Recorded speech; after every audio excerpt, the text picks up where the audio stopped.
Facing a shelter crisis with thousands of asylum seekers arriving here, the Adams administration has issued an emergency request for hotel operators and others to provide up to 5,000 beds. CBS 2 political reporter Marcia Kramer says the move came today as Cardinal Dolan met with migrant families.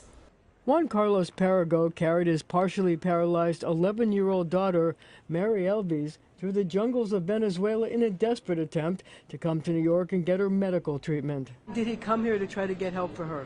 Vino a este país para ayudarla a ella? Sí, para decirle que es una operación. Absolutely, so that she can be eligible for an operation. Juan Carlos, who took his daughter in his arms to show where she suffers scoliosis and partial paralysis. She can't walk. She would fall to the side. Is just one of the nearly 6,000 migrants who've arrived in New York in the last several weeks, seeking help, seeking safety, seeking a better life.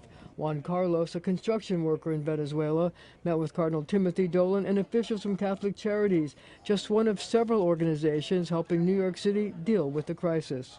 Our perspective is not the political. Our perspective is not how did we get in this mess. Our perspective is simply to help them. Border officials have sent about 1,300 migrants to Catholic Charities, which gives them food, clothing, and legal assistance. New York City provides the shelter.